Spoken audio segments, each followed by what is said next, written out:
नमस्कार। आपके अपने YouTube चैनल समय की पुकार में मैं शिवानी शर्मा आप सभी दर्शक बंधुओं का हार्दिक स्वागत और अभिनंदन करती हूं। आइए जानते हैं भीलवाड़ा के कुछ मुख्य समाचार। राजस्थान विधानसभा चुनाव को लेकर रणभेरी बज चुकी है, लिहाजा इसी को ध्यान में रखते हुए बीजेपी ने सोमवार को अपनी पहली लिस्ट जारी हुई। इस लिस्ट में भारतीय जनता पार्टी की ओर से 41 उम्मीदवारों के नामों की घोषणा की गई है। भीलवाड़ा जिले की मांडल विधानसभा क्षेत्र से उदयलाल भड़ाना, सहाड़ा रायपुर विधानसभा क्षेत्र से लादूलाल पीतलिया को मैदान में उतारा है। भाजपा प्रत्याशी सहाड़ा विधानसभा से लादूलाल पीतलिया भाजपा जिला कार्यालय पर पहुंचकर भाजपा जिला अध्यक्ष प्रशांत मेवाड़ा का स्वागत अभिनंदन किया। इस दौरान भाजपा जिला उपाध्यक्ष प्रहलाद त्रिपाठी, जिला कोषाध्यक्ष ललित अग्रवाल तेली, एसटी मोर्चा जिला अध्यक्ष महेंद्र मीणा, पूर्व जिला महामंत्री बाबूलाल टांक, उमा शंकर पारिक, आईटी जिला संयोजक अजय नौलखा सहित भाजपा पदाधिकारी मौजूद थे। बहुत बहुत धन्यवाद केंद्रीय नेतृत्व और प्रदेश नेतृत्व के सानिध्य में मेरे ऊपर जो भरोसा करके भारतीय जनता पार्टी का टिकट दिलाया। मैं विश्वास दिलाता हूं कि सहाड़ा विधानसभा क्षेत्र में ज्यादा से ज्यादा वोट दिलाकर विजयश्री कराऊंगा। सहाड़ा विधानसभा क्षेत्र की जनता में मेरा विश्वास है और मैं पार्टी को भी विश्वास दिलाता हूं कि सहाड़ा विधानसभा क्षेत्र में ज्यादा से ज्यादा वोट देकर विजयश्री कराऊंगा। ये चुनाव केंद्र के हमारे देश के लोकप्रिय प्रधानमंत्री आदरणीय नरेंद्र मोदी जी और हमारे राजस्थान के प्रदेश अध्यक्ष जी आदरणीय सीपी जोशी जी और भीलवाड़ा के हमारे जिला अध्यक्ष जी आदरणीय प्रशांत जी मेवाड़ा के नेतृत्व में ये चुनाव लड़ा जा रहा है। कांग्रेस के ये जो 5 सालों में 4 साल तो कांग्रेस सरकार ने सरकार बचाने के काम किया और इसके बाद जो भी ये कांग्रेस सरकार ने जो योजना बोली है ये सब खाली पेपर में है, जमीन स्तर पे कोई योजना नहीं है। कांग्रेस सरकार में भ्रष्टाचार बढ़ रहा है, महिलाओं पे अत्याचार इतने हो रहे हैं कि कंट्रोल नहीं कर पा रहे हैं और दिन बाई दिन हालत खराब हो रही है। और विकास के संबंध में हमारे जो गांव में सहाड़ा विधानसभा क्षेत्र में पानी की समस्या इतनी है कि आप पूछो मत। रात में लाइट देते हैं और हमारे किसान भाई रात में जब सिंचाई करते हैं उस टाइम में जीव जंतु खा जाते हैं तो मौत का भी डर ज्यादा रह रहा है।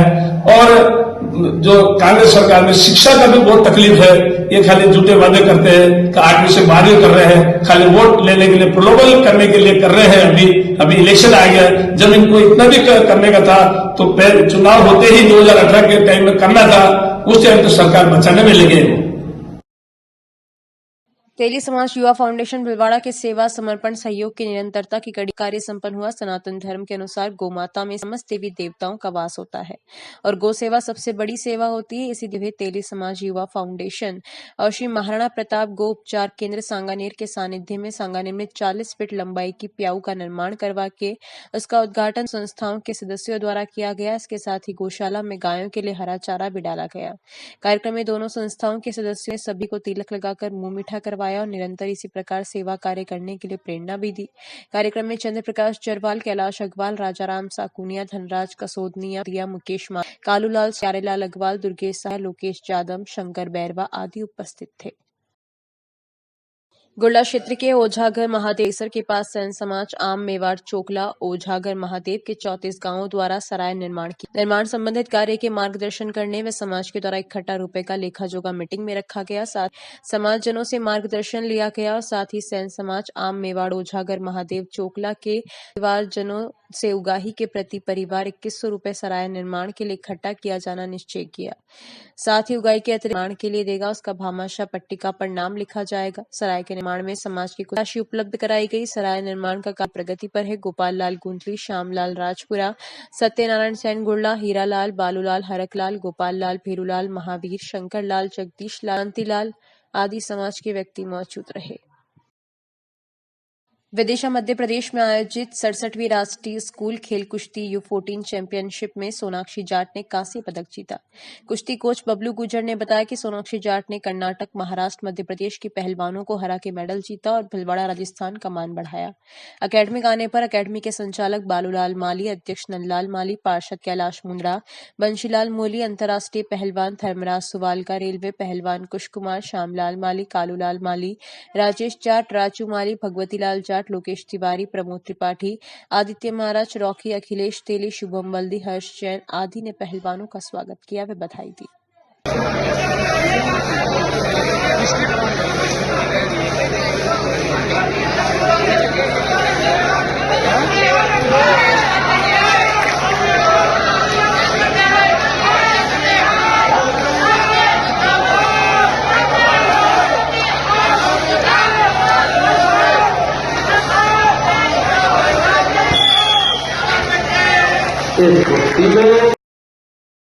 विधानसभा चुनाव में प्रचार के लिए कोई भी राजनीतिक दल किसी भी धर्मस्थल के परिसर का उपयोग बैठक और अन्य कार्यों में नहीं कर पाएगा।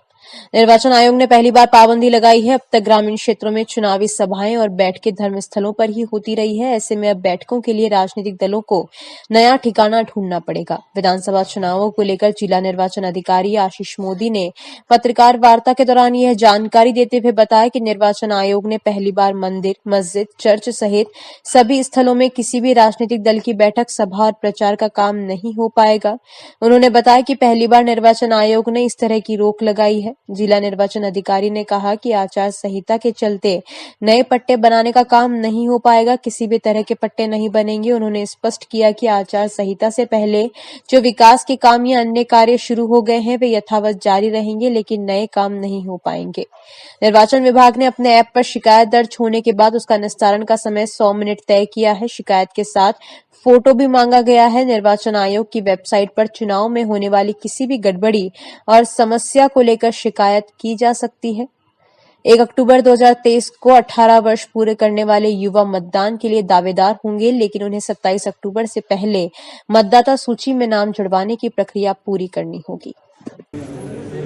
9 अक्टूबर 2023 को भारत निर्वाचन आयोग के द्वारा राजस्थान में इलेक्शन के डिक्लेरेशन के साथ ही पूरे प्रदेश में एमसीसी लगी और एमसीसी के लगने के उपरांत 24, 48 और 72 घंटे का जो प्रोटोकॉल है उसकी पालना पूरे डिस्ट्रिक्ट में सभी 7 विधानसभा क्षेत्र में कराई जाएगी। इस बार स्वतंत्र, निष्पक्ष और निर्भीक मतदान को ध्यान में रखते हुए इलेक्शन कमीशन ऑफ इंडिया के द्वारा सी विजिल ऐप के माध्यम से एमसीसी वायलेशन की को रिपोर्ट करने और 100 मिनट्स के अंदर उसको रिजॉल्व करने के प्रावधान किए गए हैं। उसकी सारी व्यवस्था की गई है।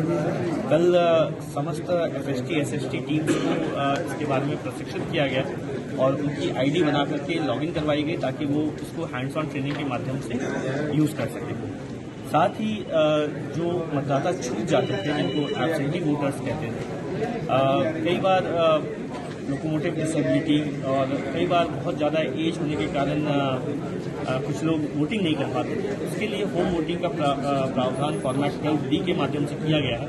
इसकी पूरी तैयारी की जा रही है और हम लोगों से अपील करेंगे कि ज़्यादा से ज़्यादा नंबर्स में वो मतदान केंद्र तक आएँ, लेकिन यदि फिर भी वो नहीं आ सकते हैं तो उनको फॉर्म 12D डिस्ट्रीब्यूट किया जाएगा और 12D डिस्ट्रीब्यूट करने के बाद उनको 2 शेड्यूल मैक्सिमम इन्फॉर्म किए जाएंगे। प्रथम शेड्यूल में यदि वो वोटिंग कर लेते हैं तो बहुत अच्छी बात है, नहीं तो उनको एक और मौका दिया जाएगा। लेकिन किसी भी सूरत में 2 बार अटेम्प्ट करने के बाद तीसरा अटेम्प्ट नहीं किया जाएगा। और साथ ही मैं यह भी बताना चाहूँगा कि जिन लोगों ने फॉर्म 12D भर दिया है उनको उसके बाद जो मतदान केंद्र पर वोटिंग होगी उस वोटिंग में पार्टिसिपेट करने का हक नहीं होगा। सर, बीएलएस द्वारा आज की तारीख में 6-6 महीने से लोगों के कार्ड पेंडिंग किए जा रहे हैं, वर्क नहीं करते हैं, जवाब देते हैं। इसके बारे में आपका क्या कहना है? हम नियमित मॉनिटर कर रहे हैं कि जितने भी फॉर्म्स रिसीव हुए हैं उसका डिस्पोजल हो जाए और 27 अक्टूबर तक फिर भी यदि कोई छूट गया है तो वो आरओ ऑफिस में और ऑनलाइन वोटर हेल्पलाइन ऐप के माध्यम से अप्लाई कर सकते हैं। उन सभी फॉर्म्स का निस्तारण किया जाएगा। मैं लोगों से अपील करूंगा कि भारत निर्वाचन आयोग के द्वारा बहुत सारी व्यवस्थाएं की गई हैं जिसमें आप बीएलओ पर डिपेंडेंट नहीं है। वोटर हेल्पलाइन ऐप के माध्यम से, इलेक्शन कमीशन ऑफ इंडिया की वेबसाइट के माध्यम से आप अपने वोटर लिस्ट में ऐड करने का या एडिशन का फॉर्म डायरेक्टली अप्लाई कर सकते हैं, उसको भी यूज़ करें। और हमारे स्तर पर जितने भी फॉर्म्स पेंडिंग है उसको 27 अक्टूबर के पहले कंप्लीट कराया जाएगा। सर लेकिन वो देने के बाद में जाता तो बीएलओ के एंड पे ही है, बीएलओ जब उसको ओके करता है तो ही वो आगे जाता है। यदि ये कोई फॉर्म ऑनलाइन आ जाता है तो उसका निस्तारण हो जाता है, ये हम नियमित रूप से monitor लेकिन बीएलओ उनको देखते नहीं है सर, साइट को वो पड़ी भी है एज इट इज आज नहीं, की ऐसा नहीं है। है सर। मैं आपको प्रैक्टिकल सोशल मीडिया पर जो प्रचार किया जाना है वो रिकॉग्नाइज पॉलिटिकल पार्टीज के द्वारा ही किया जाना है, और यदि कोई किसी व्यक्ति के द्वारा कोई पॉलिटिकल एजेंडा या प्रोपेगेंडा फॉल्सली प्रचारित किया जाता है तो उसके खिलाफ कार्रवाई की जाएगी। 23वीं राज्य स्तरीय प्रतियोगिता का शुभारंभ हुआ। जानकारी देते हुए फेडरेशन के प्रवक्ता नारायण भदाला ने बताया कि सत्यनारायण भदादा की स्मृति में आयोजित 23वीं राज्य स्तरीय टेनिस बॉल क्रिकेट प्रतियोगिता के शुभारंभ में अतिथि न्यायाधीश मुकेश भार्गव, पूर्व विधायक हगामीलाल मेवाड़ा, हेमेंद्र शर्मा, बालूराम समदानी, सत्यनारायण पांड्या, चैन सुख समदानी, टेनिस बॉल रो अध्यक्ष मुंशी खान, इंटरनेशनल खिलाड़ी कुलदीप राव के आतिथ्य में हुआ। शकुंतला देवी भदादा व अतिथियों ने सत्यनारायण भदादा की तस्वीर के दीप प्रज्वलित और माल्यार्पण करके प्रतियोगिता को शुरू किया। टेनिस बॉल फेडरेशन के अध्यक्ष महेशपुरी गोस्वामी ने खिलाड़ियों को खेल के द्वारा सरकारी नौकरियों में अपना भाग्य आजमाने पर जोर दिया।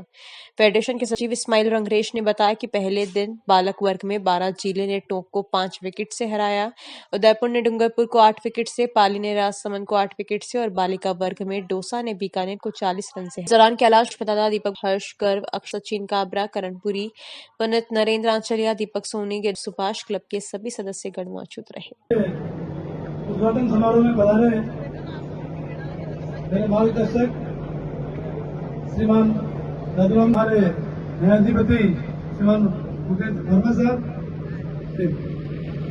मुकेश जी भाई साहब, हमारे बड़े भाई श्रीमान प्रमोद जी तिवारी साहब। तो इस बुलेटिन में बस इतना ही। यदि यह आपको पसंद आया हो तो इसे लाइक और शेयर अवश्य करें, और आपके अपने YouTube चैनल समय की पुकार को सब्सक्राइब करना ना भूलें। धन्यवाद।